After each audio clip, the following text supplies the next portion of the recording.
Munya, what are we doing next? Oh, great. We're about to get into the deadlift. The thing about the deadlift is that it allows the person to load up with the most amount of weight.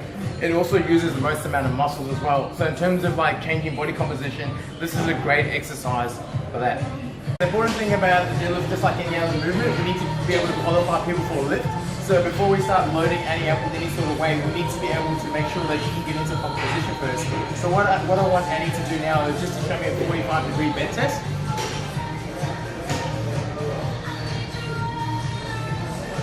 Awesome. Right? The reason why it's important to go through a bend test as well is because if someone has limited hip ability positioning as well, right? When they set up for the deadlift, their hips are going to end up being too high, and that's when it kind of loads up on their facet joints, and more loading goes onto the back. So now Annie, since Annie now has the ability to get into position as well, now we're going to teach her how to set up for the deadlift as well. So the first thing I like to do is I like to get people to set up with the bar at about middle of the foot. The reason why is because if someone sets up too far back, the bar's going to be too far away from them. And the further the bar is from you, the more loading you can get through the back. If you set up a little bit too close to the bar as well, it's going to end up having your hips too far high, so there's more loading onto the back. So middle of the foot is a good option for people. So what I like her to do is set up the bar about the middle of the foot, so it's cutting your foot in half. Then from this position, we're going to get her to do the 45-degree bend test. Yeah. And what we're going to do from this, we're going to bring her shins to the bar, into this position. We're going to get her to take a deep breath through her diaphragm. Right, and she's going to pull the slack out of the bar, right, so she can engage her lats, and then from this position she's going to focus on leg pressing the weight from the floor, and then hips through. So now that I've gone through an example, I'm just going to get Annie to go through everything that I just showed her.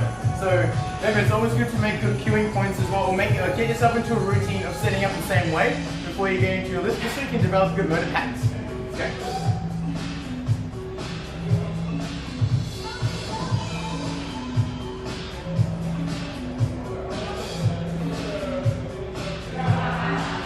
Nice job. Also making sure that the shoulder blades are over the bar every single time. So let's go again. Deep breath through your diaphragm. Leg press the weight. Pull the slack out. There we go. Good stuff. Give me one more. I just want you to pause here for a second. This is a great setup for her. So the bar's about middle of the shin. The shoulder blades are over the bar as well. Now she's going to take a deep breath in. Deep breath in. And just leg press. Good stuff. So what do you think? I liked it. Yeah. I've heard people don't like deadlift because they got their back. Yeah. What do you say to that? Okay, so when people ask me, does deadlift injure your back? I'd say yes. And then when people ask me, does deadlift fix back pain? I'll say yes. The difference between the two is how you execute a movement as well. This is why it's very important just to get the foundations down right? Learn how to create an interabdominal brace to your core, right? Because the tighter your core is, the more force you can generate into the floor. But if you're not able to stay tight through here, right, the force has to distribute elsewhere. So something always has to take the load.